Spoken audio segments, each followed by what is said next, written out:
ভাইও বিশ্বাস করুন আমি বাসাত কইছি একটা খসি মুরুখ রান আজকে 25 দিন আমি ভাবছিলাম যে অত মানুষ আমি কেমনে বেডসেট দিব মানুষের যেভাবে স্বপ্ন দেখাইছি মুখা যে রাস্তাঘাট না করতাম পারি ফিরতিলি বাবারে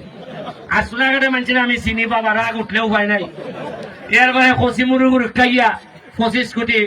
এরপরে রাস্তাঘাট উনকা হিসাব করতেছি কেমনে করতাম এর বড় 25 কোটি দিয়া মাত্র হয় 25 কিলোমিটার রাস্তা আর আমার কপালও দিয়া দিছিল প্রায় 200 কিলোমিটার যে এবার এনতে রাস্তা পাইতো না এবার এনতে খাপ লাগবো না নি ধরেন জুইরা বরাবরই রাস্তা করে নিলাম এরপরে জামটিলার রাস্তা বাকি না সানপুরের মেনটা বাকি না এরপরে সিমটি বিলের রাস্তা বাকি না এরপরে কত হাইন্দা রাস্তা যে হাইন্দি পাইছ রাস্তা তো করা হইছে হই না আর করা হইলো আমার যে কন্ট্রাক্টর সাহেব পাগল আসুন একবারে ভাতলা কইটা করছেন এটা মুরগি হাসর দেল ওই জায়গা পয়লা তো কষ্ট করে আনলাম ওই আমরা যে কন্ট্রাক্টর সাহেব পাগল আছেন মাশাআল্লাহ ইমানদার মুরগি হাসর দেল ওই জায়গা রাস্তা আর কোনো বেটা যদি কুস্তা কইলো হয় তুই সান্দা চাস কি তারে কোন ইয়াং ফুলাই যদি গিয়া কয় যে রাস্তাটা ভাতলা হয়েছে খাম এটা কয় তুই বেয়াদবি খরচ তুই তোর সান্দা চাস তবে ভাই সাহেব এখন রাস্তা খারাপ হইলে চেষ্টা খারাপ হয়ে যাবে একা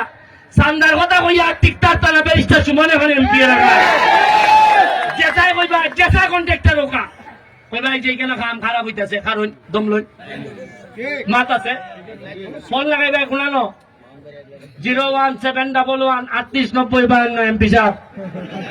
আপনি কই আমি কইলাম আমি তো টাকা ও আপনি টাকা কইতা ওই এমপি সাহেব লিখতেছেন আমারে জানাই দিলাইবা আর আমি যেহেতু ভাই সাহেব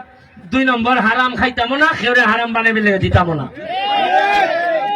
তাইলে আমার লেগে আশীর্বাদ করতানি এখন না করতা না সবাই মিললে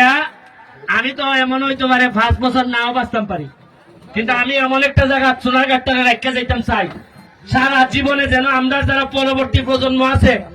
আমরা যারা বাচ্চা কাচ্চা আছে এরা চাইয়া যেন কইতাম পারি যে দেখে যাও